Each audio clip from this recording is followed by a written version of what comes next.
How to Force Yourself to Take Action. Introduction. Welcome to this audiobook on How to Force Yourself to Take Action. Have you ever found yourself stuck in procrastination, knowing what needs to be done but unable to push yourself forward? You are not alone. Many people struggle with taking action, whether it's starting a new project, building healthy habits, or overcoming fear and doubt. In this audiobook, we will explore practical strategies, psychological insights, and step-by-step techniques that will help you break free from inaction and finally make progress toward your goals. If you haven't listened to our previous episodes, be sure to check them out. Now, let's dive in. Chapter 1. Understanding why we struggle to take action. Before we explore how to take action, we must first understand why we struggle with it. Procrastination is often mistaken for laziness, but it is usually a result of deeper psychological barriers, such as fear of failure, perfectionism, lack of motivation, or even overwhelm. One of the biggest culprits is the brain's natural resistance to change. The human brain is wired for survival, and any new action that requires effort is seen as a threat to comfort. This is why we prefer short-term pleasures over long-term benefits. The key to forcing yourself to take action is to rewire your brain to see action as rewarding rather than threatening. Chapter 2. The 5-second rule, taking immediate action. One of the simplest yet most effective techniques to force yourself to take action is Mel Robbins' 5-second rule.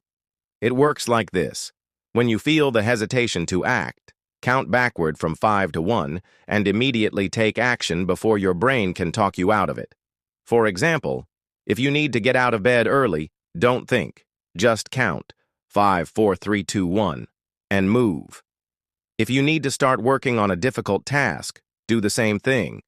The countdown interrupts your brain's habit of overthinking and pushes you into action. Try it now. Think of something you've been delaying and use the 5-second rule to get started. Chapter 3. Overcoming Fear and Perfectionism.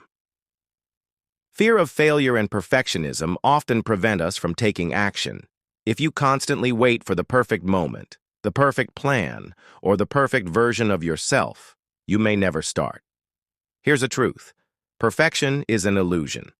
The only way to improve is through action. Instead of focusing on perfection, focus on progress. Take small, imperfect steps every day. If you fail, learn from it and adjust. A helpful exercise is to ask yourself, what is the worst that can happen? Often you'll realize that the fear of failure is far worse than the actual consequences of failing. Take that first step despite your fear. Chapter 4. Creating an environment that forces action.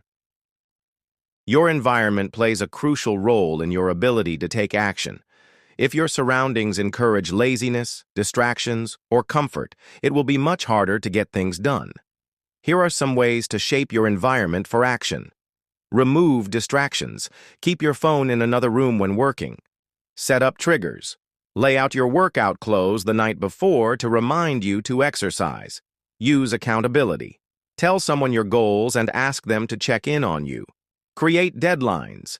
Even self-imposed deadlines increase urgency and motivation. Change your environment, and you'll change your behavior. Chapter 5. Building momentum through small wins. Action breeds more action. The hardest part of any task is starting. The best way to break inertia is to create small wins. Instead of looking at a big, overwhelming goal, break it down into tiny, manageable steps. Want to write a book? Start with 1 sentence. Want to get in shape? Start with 5 minutes of exercise. Each small win builds confidence and momentum. A practical exercise. Choose a task you've been avoiding and break it into the smallest possible step. Complete that step today, no matter how small it is. Chapter 6. Using Commitment and Accountability. Commitment and accountability can be powerful forces in pushing you to take action. When we make a promise to ourselves, it's easy to break. But when we commit to someone else, we feel a greater responsibility to follow through.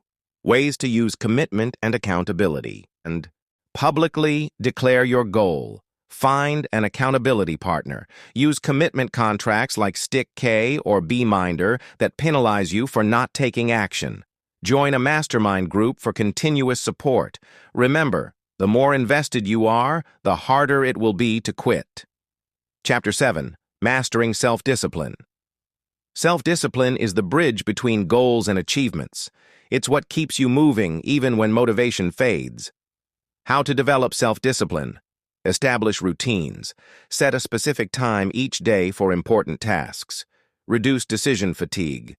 Plan your day in advance so you don't waste energy deciding what to do next. Use rewards and punishments. Reward yourself for progress and set consequences for inaction. Discipline isn't about being harsh on yourself. It's about setting yourself up for success. Chapter 8. The Power of Visualization and Identity Shifts.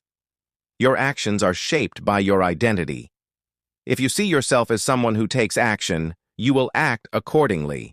To shift your identity, visualize yourself succeeding daily. Use affirmations like, "I am someone who takes action without hesitation." Surround yourself with action takers and learn from them. The more you reinforce this identity, the more natural taking action will become. Conclusion. Taking action is not about waiting for motivation. It's about creating habits, changing your mindset, and building systems that make action inevitable. By applying the techniques we discussed, you can break free from procrastination and start moving toward your goals today. Remember, the best time to take action is now.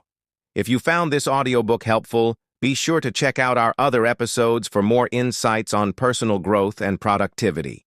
If you haven't seen our previous videos, be sure to watch them. Until next time, keep taking action, one step at a time. Thank you for listening.